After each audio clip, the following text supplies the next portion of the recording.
Hello everyone, welcome to मीशू जी के study. दोस्तों, आज की वीडियो में हम करने वाले हैं भूगोल के महत्वपूर्ण प्रश्न। इस वीडियो में हम करेंगे टोटल 25 क्वेश्चन। सारे क्वेश्चंस बहुत ही इंपॉर्टेंट हैं, सिलेक्टेड हैं। अगर आप किसी भी गवर्नमेंट एग्जाम्स की प्रिपरेशन कर रहे हैं तो ये प्रश्न आप लोगों के लिए बहुत ही बेनिफिशियल होने वाले हैं। तो चलिए फिर आज के क्वेश्चंस करते हैं। पहला प्रश्न है, जब द्रवित मैग्मा ठंडा होकर ठोस हो जाता है तब इस प्रकार बने शैल को क्या कहते हैं? इस प्रश्न का सही उत्तर है सी, आग्नेय शैल। जब द्रवित मैग्मा ठंडा होकर ठोस हो जाता है तो इस प्रकार बने शैल को क्या कहते हैं? आग्नेय शैल। चलिए फिर अगले प्रश्न पर चलते हैं। प्रश्न नंबर 2, पृथ्वी के कुल आयतन में सबसे अधिक हिस्सा किस परत का है? पृथ्वी के कुल आयतन में सबसे अधिक हिस्सा किस परत का है? इस प्रश्न का सही उत्तर है ए, क्रोड का। पृथ्वी के कुल आयतन में सबसे अधिक हिस्सा किसका है? क्रोड का। तीसरा प्रश्न है, मौसम से संबंधित सभी घटनाएं जैसे वर्षा, कोहरा, ओलावर्षण वायुमंडल की किस परत में होती है? इस प्रश्न का सही उत्तर है बी, क्षोभमंडल में। मौसम से संबंधित सभी घटनाएं जैसे वर्षा, कोहरा एवं ओलावर्षण वायुमंडल की क्षोभमंडल परत में होती है। तो फ्रेंड्स, ये सारे प्रश्न बहुत ही इंपॉर्टेंट है, इसलिए प्रश्नों को बहुत ही ध्यान से देखिए। अगर आप लोगों को किसी भी प्रश्न का उत्तर आता है तो मुझे कमेंट करके पहले ही बता सकते हैं। चौथा प्रश्न है, किन खगोलीय पिंडों को तारा कहते हैं? इस प्रश्न का सही उत्तर है बी, जिनके पास अपनी ऊष्मा और प्रकाश होता है उन्हें तारा कहते हैं। जिन खगोलीय पिंडों के पास अपनी ऊष्मा और प्रकाश होता है उन्हें क्या कहते हैं? तारा कहते हैं। पांचवा प्रश्न है, सौर मंडल में किन दो ग्रहों के बीच क्षुद्र ग्रह पट्टी पाई जाती है? इस प्रश्न का सही उत्तर है डी, मंगल और बृहस्पति के बीच। सौर मंडल के किन दो ग्रहों के बीच क्षुद्र पट्टी पाई जाती है? मंगल और बृहस्पति के बीच। छठा प्रश्न है, प्रदीप्त वृत्त किसे कहते हैं? इस प्रश्न का सही उत्तर है सी, ग्लोब पर वह वृत्त जो दिन और रात को विभाजित करता है उसे प्रदीप्त वृत्त कहते हैं। ग्लोब पर वह वृत्त जो दिन और रात को विभाजित करता है उसे प्रदीप्त वृत्त कहते हैं। सातवां प्रश्न है, गिरनार पहाड़ियां कहाँ स्थित हैं? गिरनार पहाड़ियां कहाँ स्थित है? इस प्रश्न का सही उत्तर है ए, गुजरात राज्य में। गिरनार पहाड़ियां कहाँ स्थित है? गुजरात राज्य में। आठवां प्रश्न है, सौर मंडल की खोज किसने की थी? इसका उत्तर है ए, कोपरनिकस ने। सौर मंडल की खोज की थी कोपरनिकस ने। नौवां प्रश्न है, पृथ्वी के तह से सबसे दूर वायुमंडलीय परत को किस नाम से जानी जाती है? पृथ्वी की तह से सबसे दूर वायुमंडलीय परत किस नाम से जानी जाती है? इस प्रश्न का सही उत्तर है सी, आयन मंडल। पृथ्वी की तह से दूर सबसे दूर वायुमंडलीय परत को आयन मंडल कहा जाता है। 10वां प्रश्न है, सामान्य वायु दाब कहाँ पाया जाता है? इसका उत्तर है ए, सागर तल पर। सामान्य वायु दाब कहाँ पाया जाता है? सागर तल पर। 11वां प्रश्न है, दक्षिण अफ्रीका के शीतोष्ण घास तल को क्या कहते हैं? दक्षिण अफ्रीका के शीतोष्ण घास तल को क्या कहते हैं? इसका उत्तर है सी, वेल्ड। दक्षिण अफ्रीका के शीतोष्ण घास तल को वेल्ड कहते हैं। 12वां प्रश्न है, निम्नलिखित में से कौन सी नदियां लद्दाख क्षेत्र से होकर बहती हैं? कौन सी नदियां हैं जो लद्दाख क्षेत्र से होकर बहती हैं? ये 4 नदियां दे रखी है, सिंधु, चेनाब, झेलम और श्योक।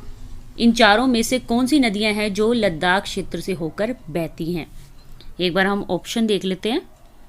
इस प्रश्न का सही उत्तर है डी, 1 और 4, यानी कि सिंधु और श्योक। सिंधु और जो श्योक नदियां हैं वो लद्दाख क्षेत्र से होकर बहती हैं। 13वां प्रश्न है, सुनामी शब्द की उत्पत्ति किस भाषा से हुई है?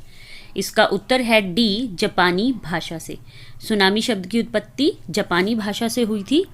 सुनामी जापानी भाषा का एक शब्द है जिसका अर्थ है पोताश्रय तरंगे, क्योंकि सुनामी आने पर पोताश्रय नष्ट हो जाते हैं। 26 दिसंबर 2004 को हिंद महासागर में सुनामी के कारण अत्यंत विनाश हुआ था। तो कब आई थी सुनामी? 26 दिसंबर 2004 को। 14वां प्रश्न है, निम्न हिमाचल और शिवालिक के बीच स्थित लंबवत घाटी को क्या कहते हैं? इसका उत्तर है बी, दून। निम्न हिमाचल तथा शिवालिक के बीच स्थित लंबवत घाटी को क्या कहते हैं? दून कहते हैं। 15वां प्रश्न है, बरकान स्थलाकृति का संबंध किससे है? इस प्रश्न का सही उत्तर है ए, मरुस्थल से। बरकान स्थलाकृति का संबंध मरुस्थल से है। बरकान अर्धचंद्राकार बालू के टीले को कहते हैं जिसका विस्तार भारतीय मरुस्थल के बहुत अधिक क्षेत्र पर है। बरकान क्या होता है? एक अर्धचंद्राकार बालू के टीले को कहते हैं। 16वां प्रश्न है, पीटली द्वीप जहां मनुष्य का वास नहीं है तथा वहां एक पक्षी अभयारण्य है, भारत में यह किस जगह पर स्थित है? इस प्रश्न का सही उत्तर है बी, लक्षद्वीप द्वीप समूह में। पीटली द्वीप कहाँ पर स्थित है? लक्षद्वीप द्वीप समूह में। 17वां प्रश्न है, वारसा किस देश की राजधानी है? वारसा किस देश की राजधानी है? इसका उत्तर है डी, पोलैंड की। वारसा किस देश की राजधानी है? पोलैंड की। 18वां प्रश्न है, माउंट ब्लॉक निम्नलिखित में से किस पर्वत की चोटी है? इस प्रश्न का सही उत्तर है बी, एल्पस पर्वत की। माउंट ब्लॉक किस पर्वत की चोटी है? एल्पस पर्वत की। 19वां प्रश्न है, यूरोप का सबसे ऊंचा पर्वत शिखर निम्नलिखित में से किस पर्वत श्रेणी में है? इसका उत्तर है ए, काकेश पर्वत श्रेणी में। यूरोप का सबसे ऊंचा पर्वत शिखर किस पर्वत श्रेणी में है? काकेश पर्वत श्रेणी में। 20वां प्रश्न है, किस देश को प्यासी भूमि का देश कहते हैं? इसका उत्तर है सी, ऑस्ट्रेलिया को। ऑस्ट्रेलिया को प्यासी भूमि का देश कहा जाता है। 21वां प्रश्न है, निम्नलिखित में से कौन सा अफ्रीका महाद्वीप का सबसे ऊंचा शिखर है? इसका उत्तर है डी, माउंट किलिमंजारो। अफ्रीका महाद्वीप का सबसे ऊंचा शिखर कौन सा है? Mount Kilimanjaro. 22वां प्रश्न है, भूशी झील भारत के किस राज्य में स्थित है? इस प्रश्न का उत्तर है डी, महाराष्ट्र। भूशी झील भारत के किस राज्य में स्थित है? महाराष्ट्र में। 23वां प्रश्न है, निम्न में से कौन सा अंडमान द्वीप समूह को निकोबार द्वीप समूह से अलग करता है? निम्न में से कौन अंडमान द्वीप समूह को निकोबार द्वीप समूह से अलग करता है? इसका उत्तर है सी, 10 degree channel. 10 degree channel Andaman द्वीप समूह को निकोबार द्वीप समूह से अलग करता है और ये इम्पॉर्टेंट क्वेश्चन है, कई बार एग्जाम में पूछा गया है। 24वां प्रश्न है, मोना लोवा किस प्रकार का ज्वालामुखी है? इसका उत्तर है ए, सक्रिय ज्वालामुखी। मोना लोवा एक सक्रिय ज्वालामुखी है। 25वां क्वेश्चन है, साबरमती नदी निम्नलिखित में से किस पर्वत श्रृंखला से निकलती है? इसका उत्तर है सी, अरावली पर्वत श्रृंखला से। साबरमती नदी है जो वो अरावली पर्वत श्रृंखला से निकलती है।